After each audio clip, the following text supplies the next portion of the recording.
देखिए, वट सावित्री पूजा के लिए बहुत छोटी छोटी चीजों की जरूरत पड़ती है। जो महिलाएं पहली बार सावित्री व्रत कर रही हैं, तो उनके लिए बहुत जरूरी है कि इस व्रत में कौन कौन सामग्री की आवश्यकता है। आइए जानते हैं कि आपको किस किस चीज की जरूरत होगी। यह वीडियो सभी महिलाएं के लिए बहुत जरूरी है। एक एक सामान की चर्चा विस्तार से करते हैं। सबसे पहले आपको अपने श्रृंगार पे ध्यान देना चाहिए। चलिए, श्रृंगार में किस किस चीज की जरूरत पड़ेगी आपको बता देते हैं। साज श्रृंगार सामग्री की सूची इस प्रकार है।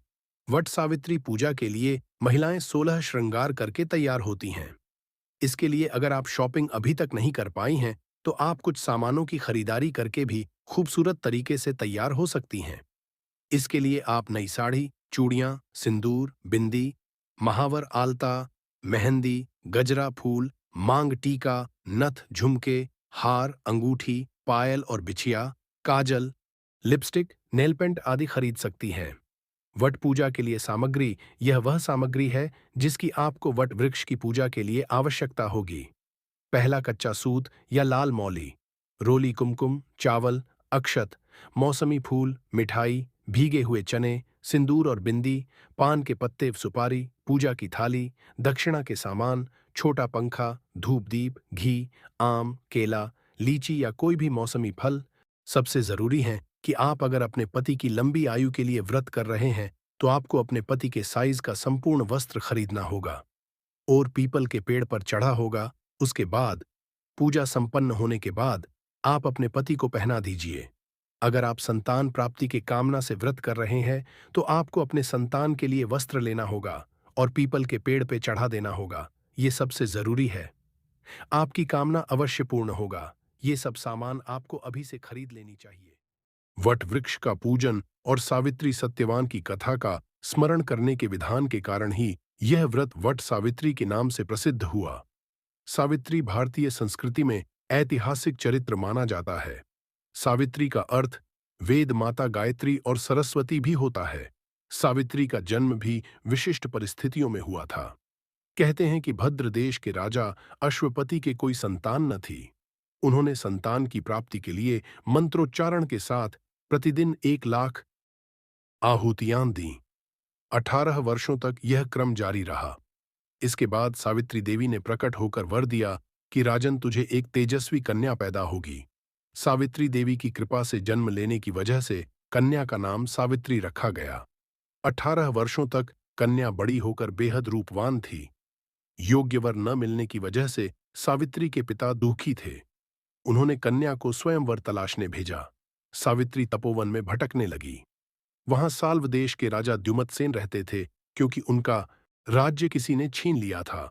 उनके पुत्र सत्यवान को देखकर सावित्री ने पति के रूप में उनका वरण किया। कहते हैं कि साल्व देश पूर्वी राजस्थान या अलवर अंचल के इर्द गिर्द था। सत्यवान अल्पायु थे। वे वेद ज्ञाता थे।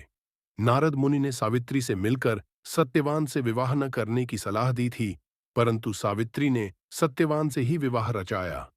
पति की मृत्यु की तिथि में जब कुछ ही दिन शेष रह गए, तब सावित्री ने घोर तपस्या की थी, जिसका फल उन्हें बाद में मिला था। जब सत्यवान की मृत्यु का समय आया, सावित्री ने 3 दिन का उपवास रखा। सत्यवान की मृत्यु के दिन वह उसके साथ जंगल गई और सत्यवान की मृत्यु हो गई। सावित्री ने यमराज का पीछा किया और अपने दृढ़ निश्चय और प्रेम से प्रभावित करके यमराज से 3 वरदान प्राप्त किए। पहले वरदान में उसने अपने ससुराल वालों के राज्य की वापसी मांगी, दूसरे में अपने पिता के लिए एक पुत्र और तीसरे में अपने लिए संतान मांगी। यमराज ने वरदान स्वीकार किए और सत्यवान को जीवन दान दिया। सावित्री वट वृक्ष के पास लौट आई और सत्यवान जीवित हो गया। इस घटना के बाद महिलाएं वट सावित्री व्रत रखती हैं और वट वृक्ष की पूजा करती हैं, ताकि उनके पति की आयु लंबी हो और उनका वैवाहिक जीवन सुखी बना रहे। कई बार पूजा पाठ के दिन पीरियड्स आ जाते हैं। ऐसे में उपवास रखें या नहीं, इससे पूर्ण फल मिलेगा या नहीं, जैसे कई सवाल महिलाओं के मन में उठते हैं। ऐसे में आइए आपको बताते हैं, मासिक धर्म के दौरान वट सावित्री का व्रत करें या नहीं। मासिक धर्म के दौरान सुहागिन स्त्रियां वट सावित्री का व्रत कर सकती हैं। इस दिन सुबह स्नान करके 16 श्रृंगार करके महिलाएं भगवान को प्रणाम करें। लेकिन आप इस दौरान पूजा की सामग्री को न छुएं, बल्कि आप पूजा की सामग्री किसी और व्रती महिला को दे दीजिए और उनके साथ कथा सुन सकती हैं। पूजा की विधि: पूजा स्थल पर पहले रंगोली बना लें, उसके बाद अपनी पूजा की सामग्री वहां रखें। अपने पूजा स्थल पर एक चौकी पर लाल रंग का कपड़ा बिछाकर उस पर लक्ष्मी नारायण और शिव पार्वती की प्रतिमा या मूर्ति स्थापित करें। पूजा स्थल पर तुलसी का पौधा रखें। सबसे पहले गणेश जी और माता गौरी की पूजा करें। तत्पश्चात बरगद के वृक्ष की पूजा करें। वट सावित्री व्रत सौभाग्य को देने वाला और संतान की प्राप्ति में सहायता देने वाला व्रत माना गया है। भारतीय संस्कृति में यह व्रत आदर्श नारीत्व का प्रतीक बन चुका है। इस व्रत की तिथि को लेकर भिन्न मत हैं। स्कंद पुराण तथा भविष्योत्तर पुराण के अनुसार ज्येष्ठ मास के शुक्ल पक्ष की पूर्णिमा को यह व्रत करने का विधान है। वहीं निर्णयामृत आदि के अनुसार ज्येष्ठ मास की अमावस्या को व्रत करने की बात कही गई है। हर साल ज्येष्ठ मास की अमावस्या तिथि पर वट सावित्री व्रत रखा जाता है। इस बार ज्येष्ठ माह की अमावस्या तिथि 26 मई को दिन में 12:11 पर शुरू हो रही है। इसका समापन 27 मई को सुबह 8:31 पर होगा। ऐसे में 26 मई 2025 को वट सावित्री का पर्व मनाया जाएगा।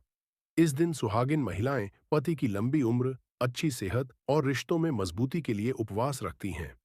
मान्यता है कि व्रत के प्रभाव से महिलाओं को अखंड सौभाग्य का वरदान मिलता है। इसके अलावा वैवाहिक जीवन भी सुखमय बनता है। इसलिए व्रत हमेशा सच्चे भाव और नियमों के साथ रखना चाहिए। लेकिन क्या आप जानते हैं वट सावित्री के व्रत में किन चीजों का सेवन करना चाहिए? अगर नहीं तो आइए जान लेते हैं। व्रत में आप काजू, किशमिश, अखरोट व बादाम भी खा सकते हैं। ये सभी शरीर को पोषण देते हैं। आप इनका सेवन साबूदाना की खीर बनाकर भी कर सकते हैं। इस दौरान नारियल पानी पीने से शरीर में पानी की कमी महसूस नहीं होती और ऊर्जा भी बनी रहती है। वट सावित्री व्रत में आप दही, शहद, साबूदाना के साथ साथ समा के चावल भी खा सकते हैं। आमतौर पर व्रत में इसका सेवन किया जाता है। आप मिठाई और हलवा भी खा सकते हैं। वट सावित्री व्रत में अक्सर कुछ चीजों का सेवन नहीं करना चाहिए, अन्यथा आपका व्रत खंडित हो सकता है। इसलिए आप गेहूं, चावल और दाल को खाने से बचें। आप उपवास के दौरान किसी भी तरह का मसालेदार भोजन न करें।